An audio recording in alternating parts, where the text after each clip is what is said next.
Kaya sa kanya nagpahinga ako ngayon eh. Mga classmates ko, college mates ko before, sabay-sabay kami mag-aral. Pero syempre kailangan din naman namin ng time na magpahinga kami.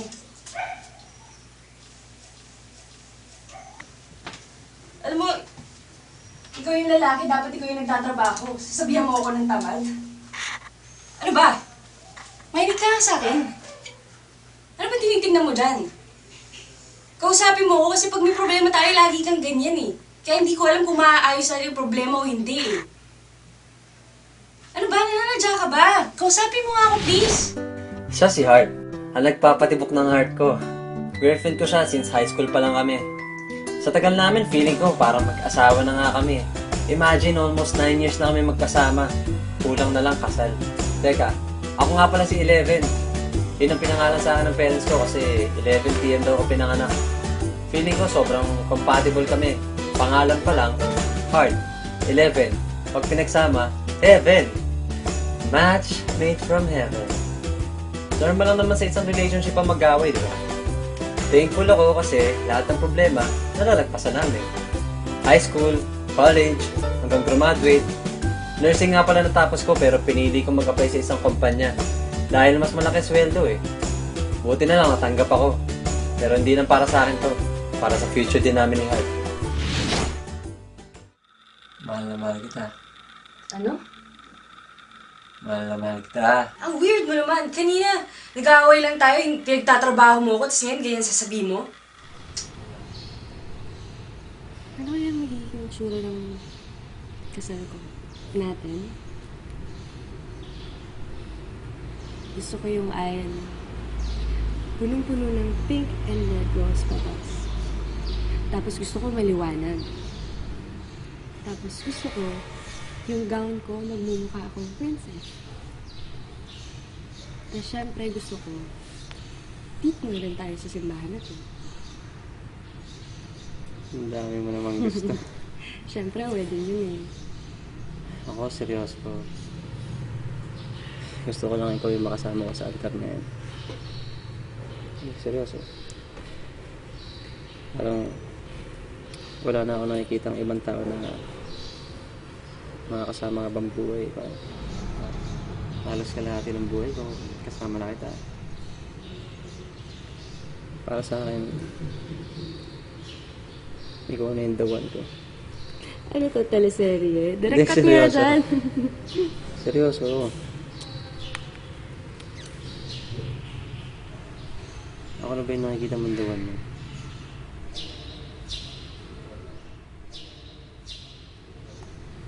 Ito lang masasabi ko ha. Ngayon lang ako nagmahal ng ganito.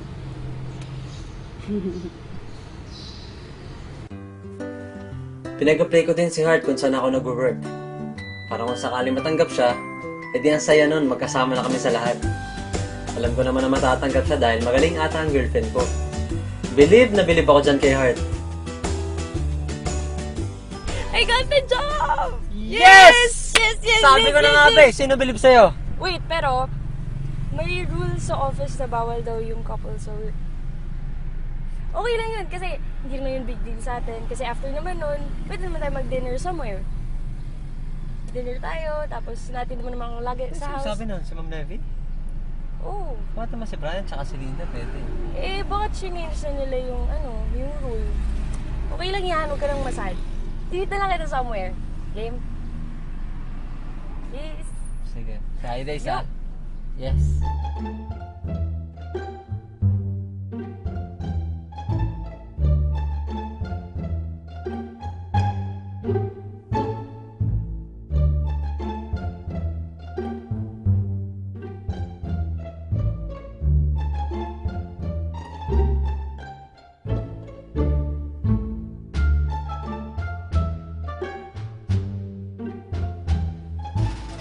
Nung nasa office kami, bumalik ako sa pagkabata sa pagpapakit sa kanya eh.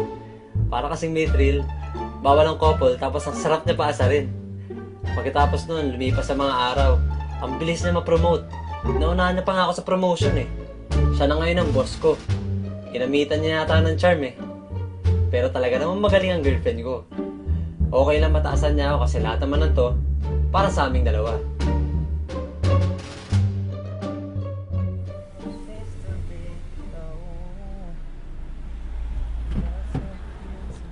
Ano naman yung pinagagawa mo sa taas? O bakit? Alam mo naman may rule na hindi pwede yung couple sa office, di ba? Easy ka lang, Nag-iisip easy ka ka ba? lang, easy ka lang. Anong easy? Easy eh kung ma-fire na tayo pareho. Hindi ka nag-iisip eh, no?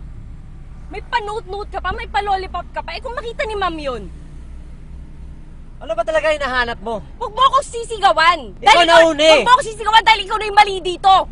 Nagiging sweet na yung tao, yan ang gusto mo, di ba? Sweet eh, bawal nga yung couple doon, di ba? Nag-iisip ka ba? May nakakita ba? Eh paano nga kung meron, di ba? Naalata na nga na ng iba nating ka-work doon eh. Taas mo na, ma'am. Bagong promotion, bagong laki ng ulo.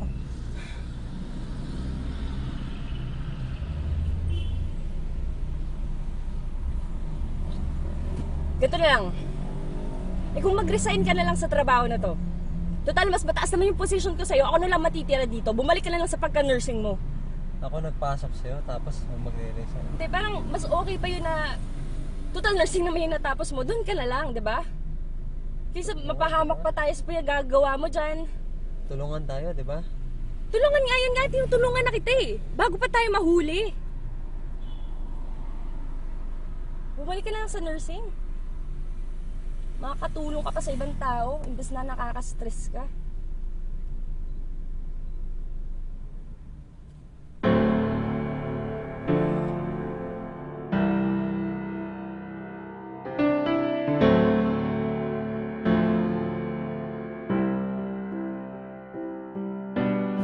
Same bed, but it feels just a little bit bigger now.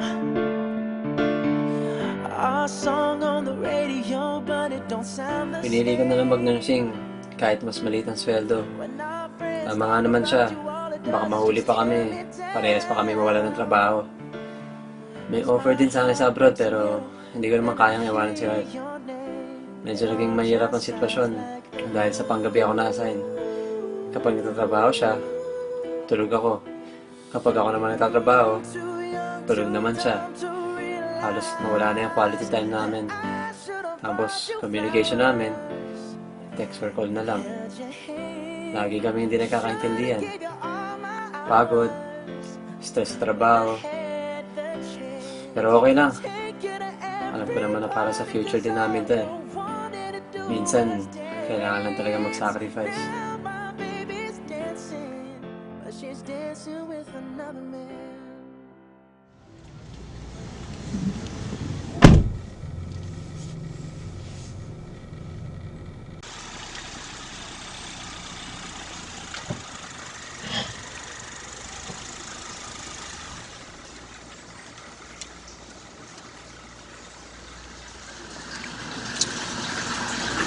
Art, ano problema? Sabihin mo sa akin kung ano problema para pakasakaling maayos natin. Open heart, open mind. Usap tayo. Art,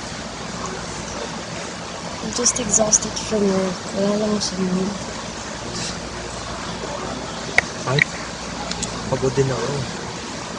Pero yung konting time na magkita tayo hatid sundo. Kahit pa paano gumagawa naman ako ng paraan, di ba?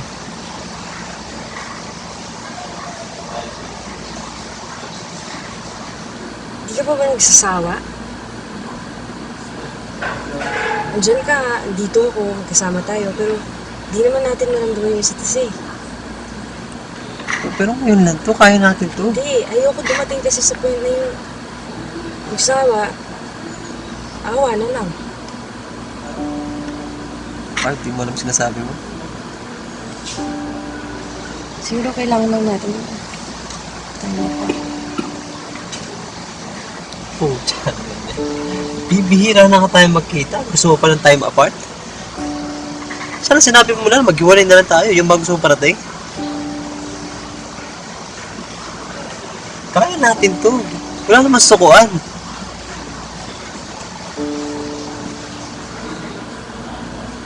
Alam mo yung ginagawa ng work. I just need space. Heart! Heart!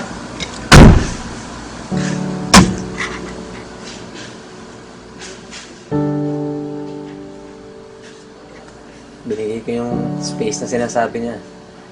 Naiintindihan ko din naman siya eh. Parehas kaming pagod sa lahat na nangyayari. Maghihintay na lang ako hanggang makapag-isip siya na maayos. Sarap magmahal, di ba? Oh, grabe. Sarap magmahal. Sarap. Nakita mo ko magmahal, di ba? Yeah. Si Heart. Iisa lang yan. Iisa lang yan. Buong mundo yan. The one. Alam mo yan, Jomski. Heart, come yan. Pero masakit din eh. Ba't ba kasi hindi mo dinala sa West? Yan tuloy. Naghiwalay kayo. Doon, di Kuya. ka gagastos. Kuya, bakit sa West pa? Kapag magmamahal ka talaga, totoo, kaya ko siyang iharap sa altar. Kaya kong sabihin sa Diyos na itong babae na to, siya talaga yung babae para sa akin. Tama ako, Jomski, diba? Tama. Alam mo yan, pare. Tama. Mahal na mahal ko yan si Heart.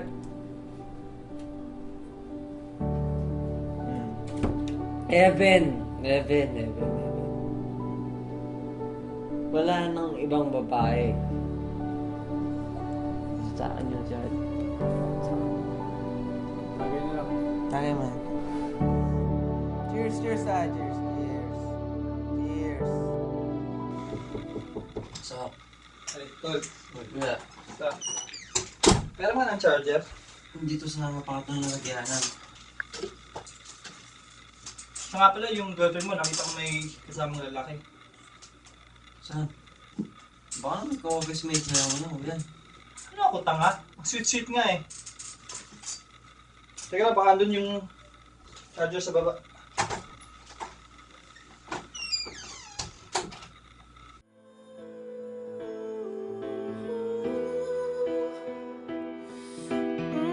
Too young, too dumb to realize Hindi na matiis eh. I should've bought you Birthday na mahal ko.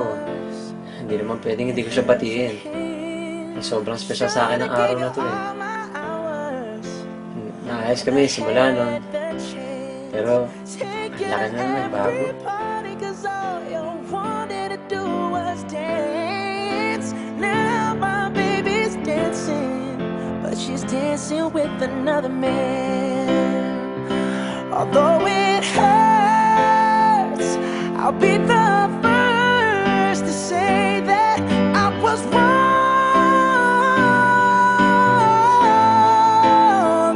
Oh, I know I'm probably much too late to try and apologize for my mistakes, but I just want you to know. Nag-iwalay ulit kami pagkatapos ng gabi na yan.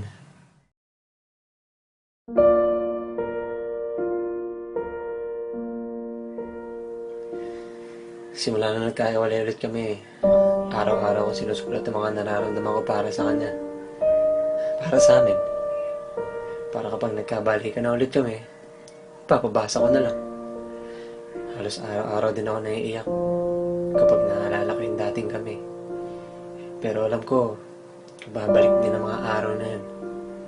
Match made from heaven yata to.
hope he holds your hand, give you all his hours when he has the chance. Take you to every party, 'cause I remember how much you loved to dance. Do all the things I should have done when I was your man. Do all the things I should have done when I was your man.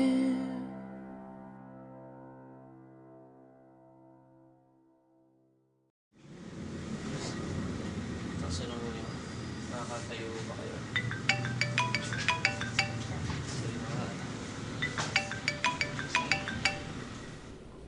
Hello, Tol. Saan ka? Kuya, nasa duty ako eh. Pwede ba mamaya na lang? Kung may mahahawakan ka dyan. Kumapit ka na. Si Hart. Kasal na. Kasal? Kanino? Kuya, huwag kang biro ng ganyan. Nakita ko yung pictures na sa Facebook. Ano mangyayari? O, sino? Ano ba, heart ko? Too young, too dumb to realize that I should have bought you flowers and held your hand. Should have gave you all my hours when I had the chance. Take you to every party, 'cause all you wanted to do was dance. Now my baby's dancing, but she's dancing with another man. Although it hurts, I'll be the first to say that I was wrong. Oh, I know I'm probably much too late to try and apologize for my mistakes, but I just want you to know. I hope you buy Siguro, some flowers. sa buhay, hindi lahat kailangan malaman. Hindi lahat kailangan maintindihan. Kailangan ko na lang tanggapin kasi wala na akong choice. Mangasa pa rin ako na lahat ng sakit mapapalitan ng saya kapag nakita ko na yung taong para sa akin. The one who will never leave me forever. I should have done when I was your man.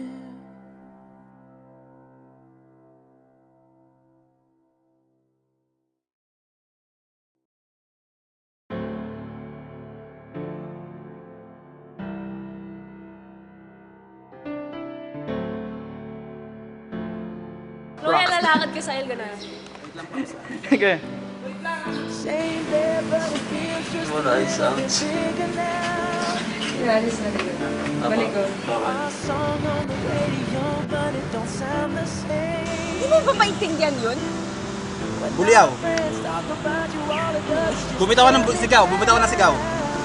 Samahan mo ng facial expression. Ano ba? Lumaki ulo ko. just sounds like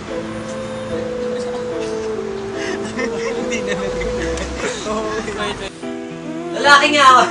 too dumb to realize Chef, nagulat na naman. I should have bought you flowers. Kailangan ako takot. Wala akong pakialam doon.